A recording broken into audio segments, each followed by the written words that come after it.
The self-proclaimed Republic of Transnistria is perhaps the most mysterious and forbidding corner of Europe. It is recognised by no one. Little wonder then that when it celebrated 10 years of independence last year, no international guests attended the party. That was of little concern to Transnistria's president, Igor Smirnov. His army is huge, and he uses a massive internal security service to control Transnistria's 700,000 residents.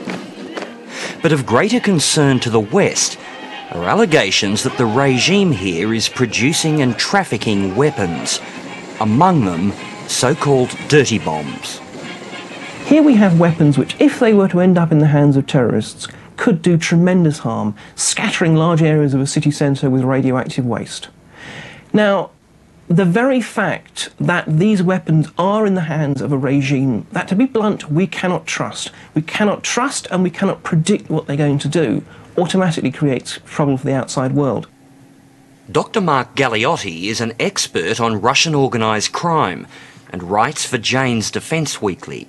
He also advises British intelligence on the growing criminal threat to Europe from the east. You actually have Transnistria as this festering criminal sore, which is infecting all its neighbouring countries. We know that Russian and Ukrainian criminals have safe havens there. We also know that Transnistrian gangs have moved into neighbouring Moldova, and through Moldova into Romania, which in turn is a backdoor into the European Union. Transnistria used to be part of the eastern half of Moldova. After World War II, Moldova was swallowed by the Soviet Union, and when that collapsed in 1991, it was quick to declare independence.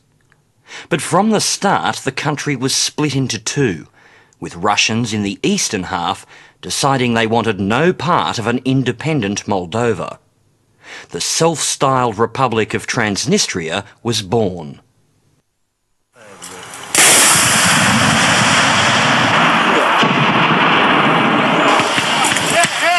When Transnistria broke away, military forces from both sides poured into the conflict zone. Dug into their positions, what followed was a Sarajevo-style sniper war, which cost almost 2,000 lives before hostilities ceased in mid-92.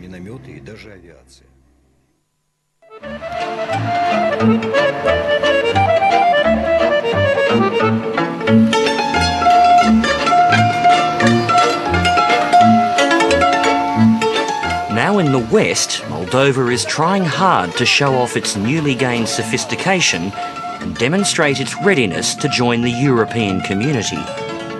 But just 1 hour's drive east, life remains as it was during the Cold War days of the Soviet Empire, with the Russians still in charge. Евро-Супер 98. Приобретайте лучшее. I've decided to travel to Transnistria to investigate the claims of arms trafficking and organised crime. At the border zone, there's a series of Moldovan checkpoints before you reach Transnistria. There's a European travel ban on Transnistria's leaders, so European passport holders are usually turned back. But an Australian was considered innocuous enough. Soon I was in Transnistria's capital, Tiraspol.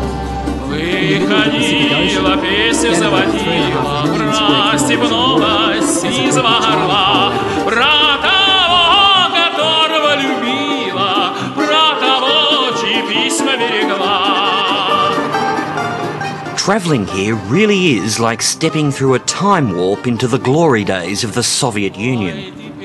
Communist icons like Lenin and the hammer and sickle are everywhere to be seen, and huge banners encourage its citizens to be proud of their republic's achievements.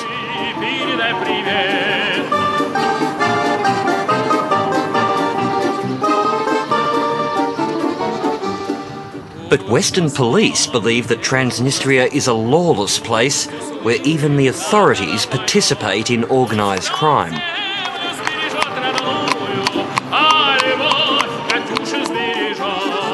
In Transnistria they can operate without problems with the authorities, because the leadership there is is involved in their business. The leadership is corrupt. Corrupt is the minimum, is involved. Paolo Sartori is an Italian Interpol liaison officer based in Romania's capital, Bucharest. He has spent years studying crime networks in the Balkans and says Transnistria deserves its shady reputation. We are worried, even the other Western countries are worried. You know that organized crime is widespread all over the world, not only in Transnistria, but where you can work with the local authorities and you can have international relationship in the fight against organized crime and terrorism. At least you know which is the problem, how huge is it, and what you can do. But if there is a black hole where you cannot do anything, and where the criminal organization and even the leadership of the country is a problem more big. The West is impotent because Transnistria has the might of Russia on its side. Not far from Transnistria's capital, Russian troops still guard their Soviet-era stockpiles of weapons and ammunition, kept here as a deterrent to NATO. Transnistria maintains a cosy relationship with Russia and its 14th Army, which helps explain why the regime has managed to survive so long. As you drive around the capital, Tiraspol, you soon notice that alongside the Soviet icons, the five-pronged sheriff emblem is also proudly displayed. It may have echoes of the Wild West, but this is Transnistria's biggest commercial enterprise, running dozens of virtual monopolies on everything from petrol stations to supermarkets. Чук, но нет, передача на борца, можно бить, удар Вадима Борца, гол! Гол, великолепнейший гол Вадима Борца! Sheriff even owns the local football team, along with the most breathtaking sight in Tiraspol, the Sheriff Football Complex. Но в спорте нет, как говорится, политики. Эти сооружения построены для людей, для болельщиков, чтобы они радовались и получали удовольствие от проведенного мероприятия или состоявшегося матча. Поэтому нас политика не интересует. Вот, применяется. At the Sheriff's Stadium, director Peter Lyaluk is happy to show me around. Built to international standards, there are actually two stadiums, 4 training fields with imported turf, an athletics track, an international hotel, and an elite boarding school to train future football champions. Estimates of its cost range from $250 to $300 million. That's about 5 to 6 times Transnistria's official annual revenue. И сколько стоит строим все? Мы еще строим, поэтому я не знаю. Мы еще строим. Но потому что пока? Не готов сказать, бухгалтерия этим занимается. Вниманию владельцев автотранспорта. С 5 июля работает новая автозаправочная станция фирмы «Шериф». But Moldovan and Western police and customs officials are convinced that the Sheriff Company is involved in the smuggling of contraband. Transnistria has an official customs service on its border with Ukraine, which is run by one of President Smirnov's sons, Vladimir. Experts say corrupt Ukrainian officials are allowing unchecked consignments through the Black Sea port of Ilyachevsk and into Transnistria. Из порта приезжают в Тирасполь, никто их нигде не останавливает, ни таможня, ничего. Они приезжают в Тирасполь, там происходит, скажем так, разделение грузов, и дальше они уходят в другие места. Colonel Ion Leu has worked in Moldova's Interior Ministry all his life, in Soviet times with the local KGB and now with Moldova's intelligence agency, advising on organised crime and terrorism. Например, на украинской границе примерно 1 раз в год менялся полный состав пограничников. потому что они помогали шерифу, другим структурам вывозить контрабандный товар на Украину, и там он терялся.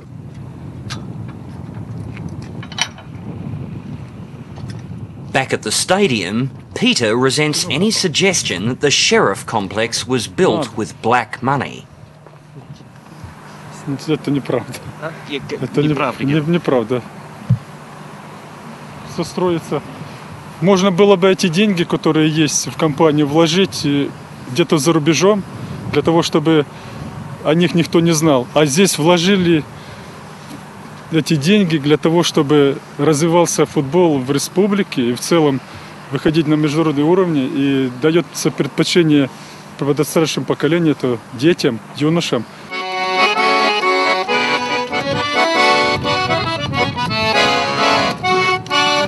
In the centre of Tiraspol is the city's restored cathedral with its golden domes. This too was a gift from the Sheriff Company. However, it's shunned by some churchgoers as a place tainted with dirty money. But the Sheriff Company is eager to promote itself as Transnistria's wholesome benefactor. Как у всякой идущей вперед компании, которая имеет серьезные деньги, имеет серьезный бизнес, разумеется, есть недоброжелатели. Вот. Но эти люди говорят, а фирма «Шериф» работает. Вот есть такая поговорка в Азии: «Собака лает, караван идет». Вот это как раз тот случай. Nikolai Lazunov is director of the Sheriff TV station, and he wanted to tell me why the description of Transnistria as a criminal state was unwarranted. 13 лет говорят про Приднестровье, что это рассадник контрабанды.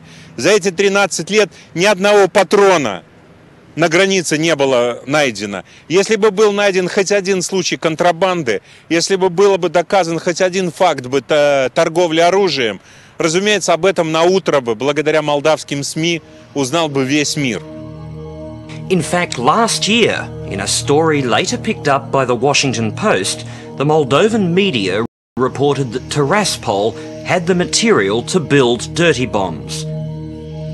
Left over from Soviet times, 38 Alazan rockets, their tips filled with a radioactive isotope and providing the same result as a small dirty bomb, are being secretly kept by the Transnistrian regime. Часть из них попытались, скажем так, демонтировать. Но поскольку серьезных специалистов не было, то побоялись, что люди получат заражение, и тогда эти ракеты были спрятаны. Я знаю, где они спрятаны, но я не буду пока говорить, это не принципиально. Они спрятаны на территории Приднестровья. Я допускаю, что если бы эти ракеты действительно представляли интерес и нашелся бы покупатель, они бы их продали. If, let's say, the price was right, if it looked as if they could sell them without it immediately being tracked back to Transnistria, I certainly couldn't guarantee that the criminals who are really in the heart of the Transnistrian government would not be prepared to sell them. So yeah, potentially it's a source of vast different arrays of weapons of mass destruction. I asked my minders for a tour of Transnistria's largest industrial plant, the Electromash factory, which it is said is used to manufacture conventional weapons. To my surprise, my request was granted.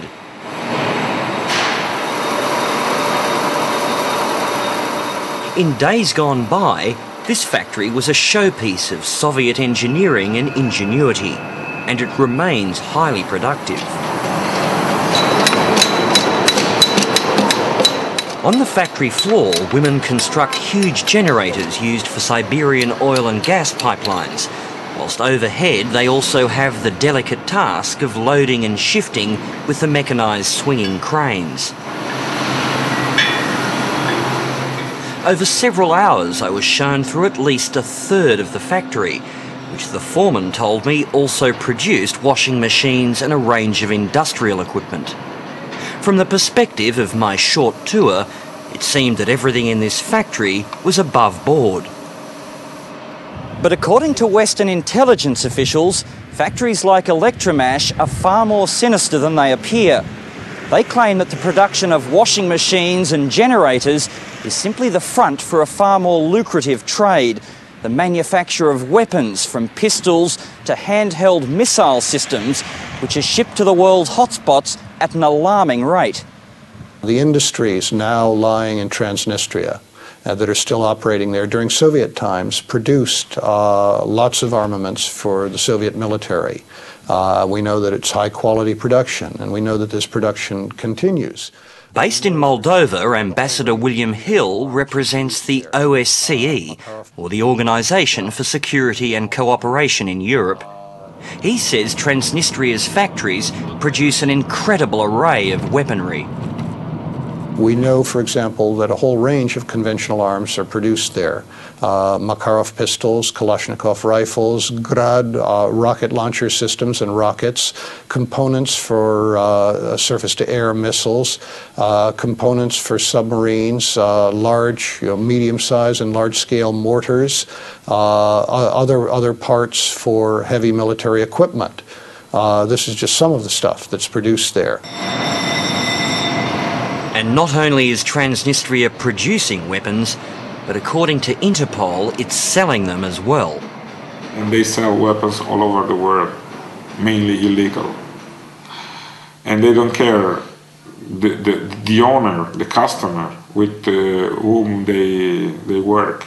They sell weapons to the Chechen terrorists, to the criminal organization, to the other extremist groups who operate in the international terrorism, and so on and so on. Back in Tiraspol, I'm granted an interview with Transnistria's Deputy Industries Minister, Yuri Gunin. He acknowledges that weapons were produced in Tiraspol in the past, but not any longer. Конечно, когда имел место конфликт 1992 года, когда шла война, безусловно, с помощью наших инженеров, наших рабочих, наших конструкторов у нас было организовано производство продукции для того, чтобы обеспечить наши вооруженные силы. И на период войны, безусловно, промышленность помогала и нашей армии воевать. Но это было сделано только на тот период. Армия у нас обеспечена, поэтому какое-то дальнейшее производство у нас давно приостановлено, у нас его вполне достаточно для наших вооруженных сил.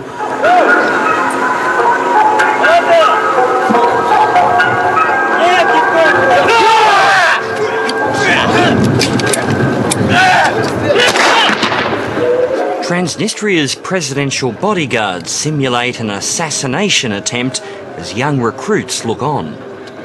Transnistria has a number of security services and a court system, but investigating Transnistria's links to organised crime and the arms trade can be lethal.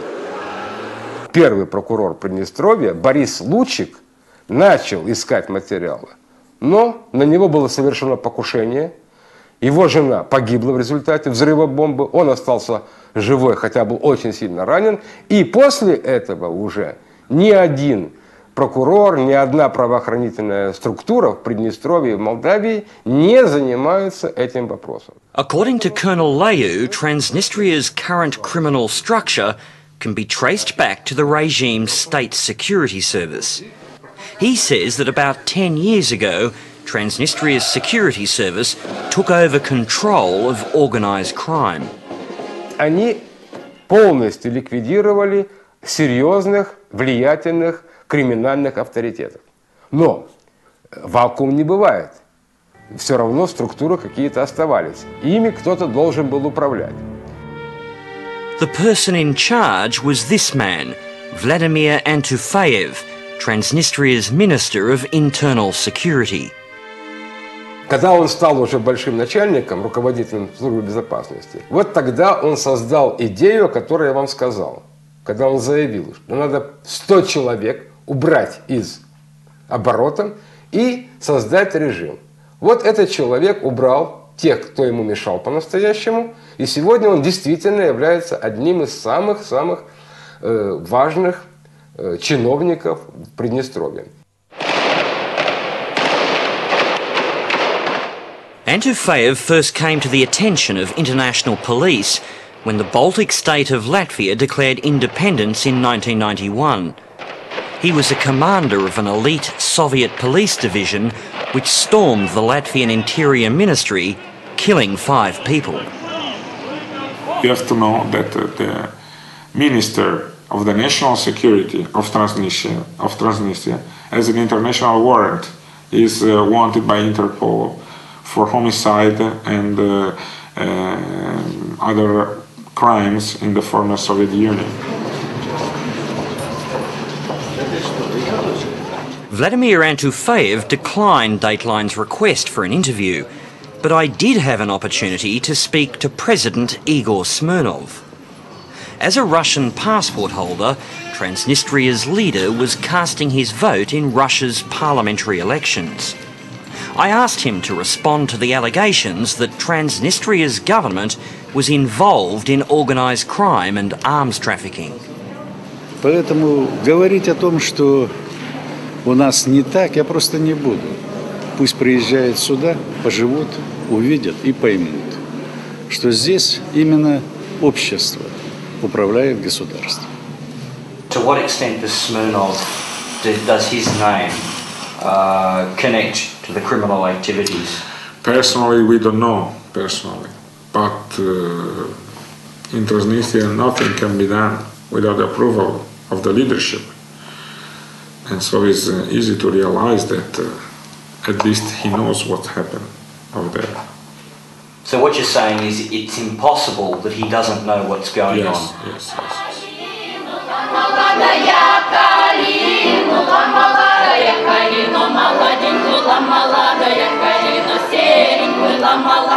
For many Transnistrians, Russia remains the motherland, so Russian election day is a big deal.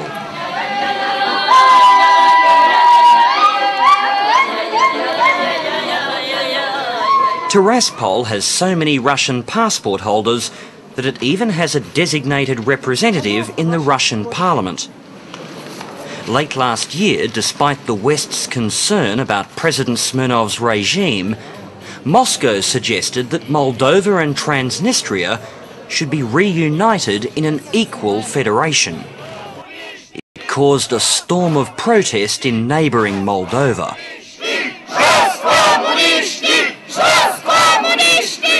In Moldova's capital, Chisinau, 80,000 people gathered in the city square demanding that their government reject the Russian plan and resign. Trebuie să o scandăm acum. Moldova fără comuniști! Moldova fără comuniști! These people want no part of what they see as a criminal regime. And suspicious of their former masters, they want the Russian army to get out of the region. The United States and Europe also rejected the Moscow plan, suggesting instead that international peacekeepers be sent into Transnistria ahead of any future settlement. There's also pressure for weapons inspections, but Smirnov's regime is only offering controlled one-off visits to its factories. How do you know when you've seen enough? I mean, the invitation to inspect a few factories at selected times is not something that was satisfactory to inspectors or to the UN in Iraq. And it's a problem that we've not been able to resolve here.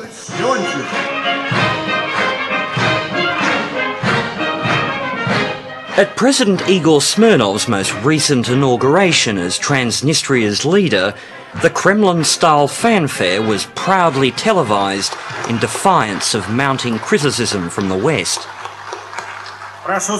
In Tiraspol, the leadership continues to ignore the outside world. But in a world increasingly intolerant of rogue states with sinister reputations, Transnistria's future will become a more urgent priority.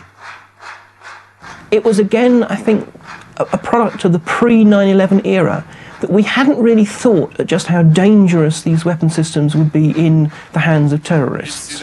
It's only, I think, in the modern security environment that we actually start thinking not just will governments use these weapons, but what happens if and when these weapons end up in the hands of extremists or terrorists or criminals or blackmailers and so forth. That is unfortunately the nature of the brave new world in which we live. So we've known about it, but I think we've never really put it in the right kind of context until more recently. Председатель Центральной избирательной комиссии вручает президенту.